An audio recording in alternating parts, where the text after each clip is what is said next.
Hey, this is Jackie and Bobby Angel with Ascension Presents. This is the second video in our series about birth control, contraception, and natural family planning. And today we're going to talk about why we don't use contraception.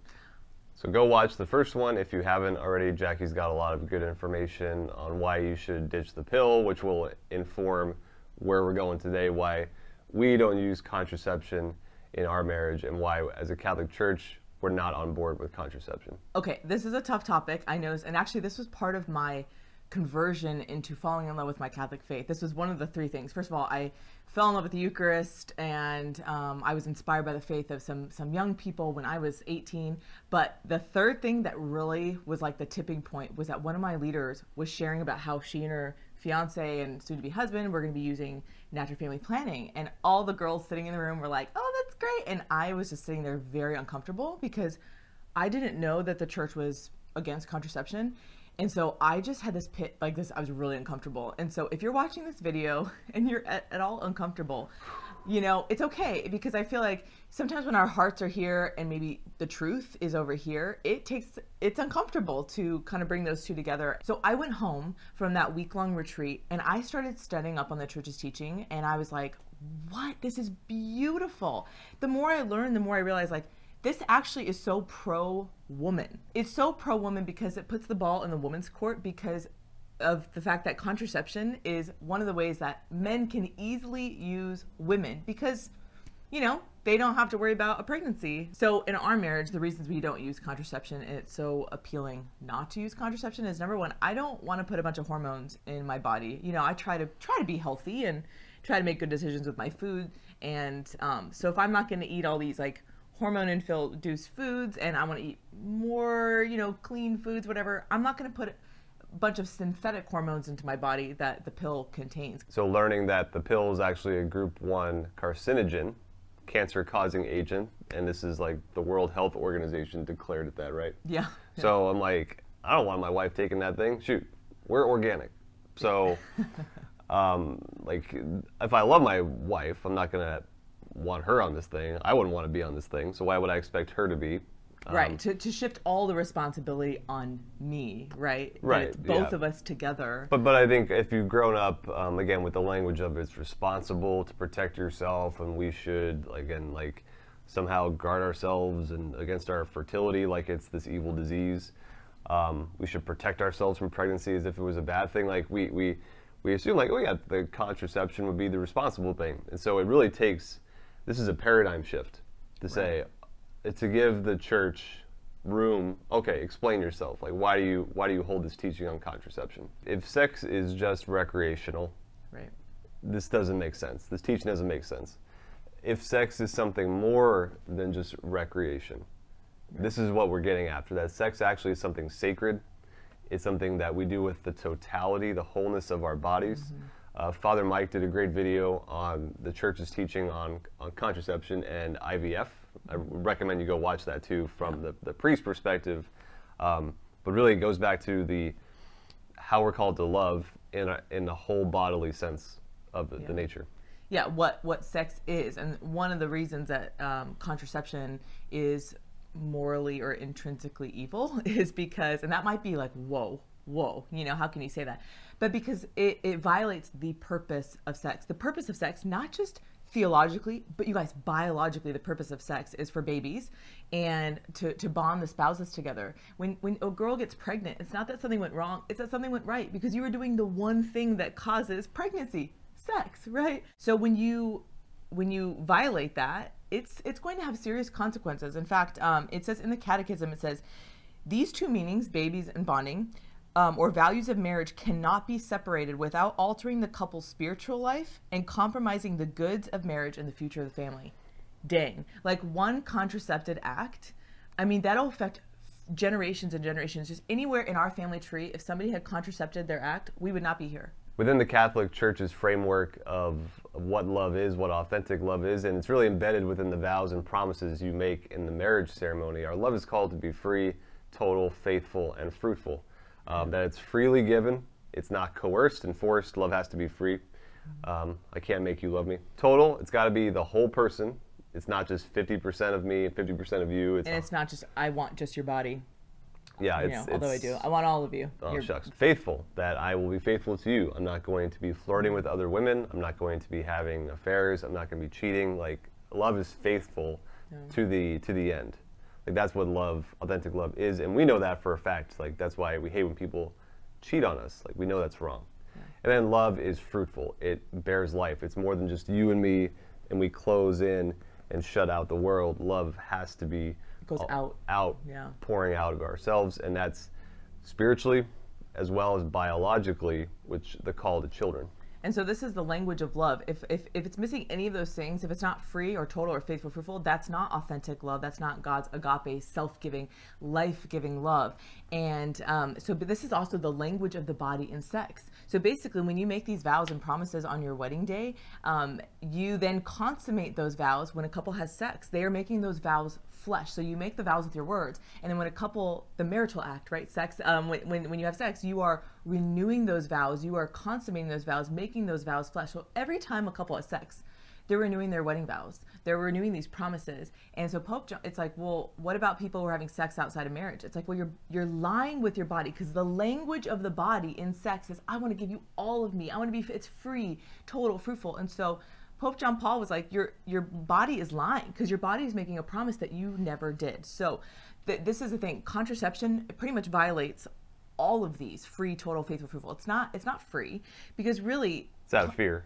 Yeah, it's out of fear. The church is on board with birth regulation. You know, the church isn't saying every single person's called to have 19 children or even 10 children or even 5 children. The church is saying you must be open. Yeah, it's calling us to responsible parenthood. God is the author of life. It's not us to play God and say, kids, no kids. So it's so freeing. And the thing is, you guys, contraception wasn't made to stop having children, because really there already was something. It's called abstinence. Abstinence is the only, unless you remove your ovaries or your testes, abstinence is the only thing that's 100% guaranteed to not have children. So contraception wasn't made to prevent children. It was made so that we could use each other for pleasure without the consequences of having babies. It's not free, because we're afraid of having children. It's not total, because it's not saying I want all of you. It's saying I want you, but not your fertility. It's not faithful, because you're not being faithful to the vows that you said. It's also not fruitful, because basically what you're doing is you're sterilizing the act. You're putting either a physical barrier like a condom between you, or you're sterilizing the act. So you're having sex, but you're basically saying I do not, right? You're not saying I want all of you. You're saying I don't want all of you. I just want the part of you that gives me pleasure, and I don't want the babies for now. And again, next week we'll talk about natural family planning and how natural family planning is not contraception, and how it's totally different. So throughout history, there's been attempts to sterilize, to contracept, going back to the ancient Egyptians.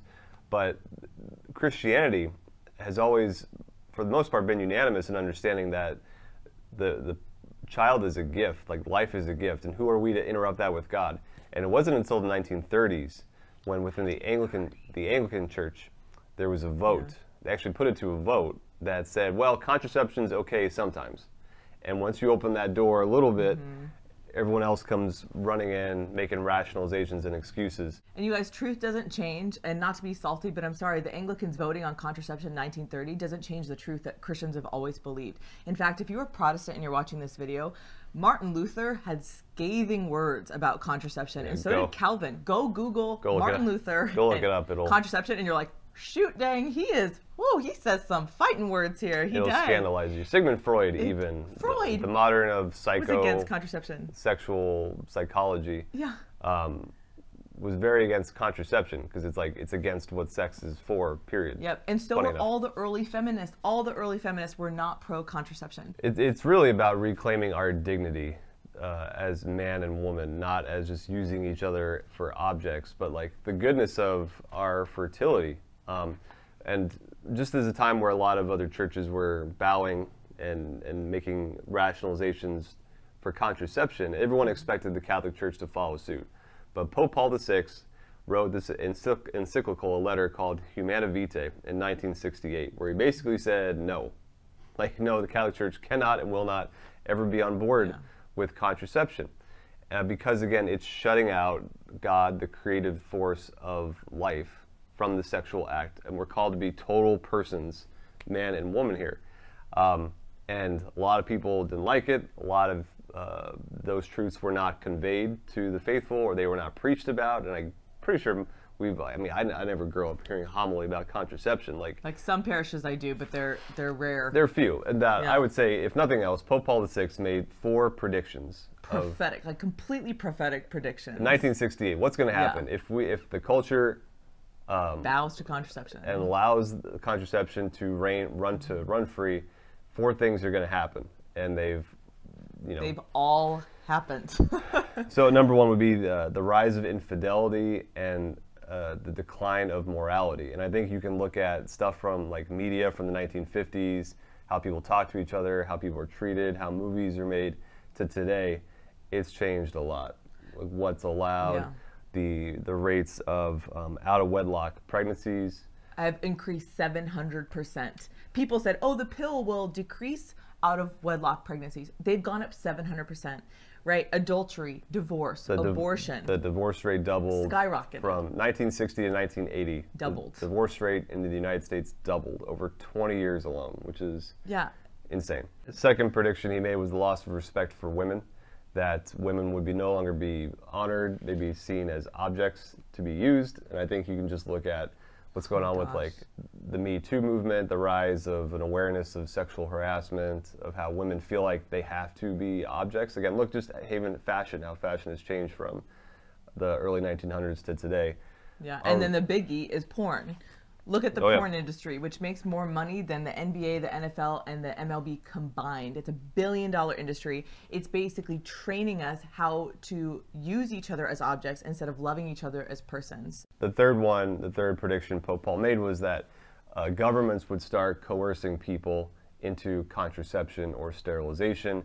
Oh my gosh. You know, it's been attempted with our own government here in America, certainly in Africa, and there are countries where we're going to withhold financial aid from you unless you subscribe to our contraception and abortion philosophies. Look at China, one-child forced policy that has now skewed the male to female ratio big time. And the last prediction he made was that it's going to lead us to think we have total dominion over the body. This thing that we used to never be able to fully control, our fertility, there was this great mystery.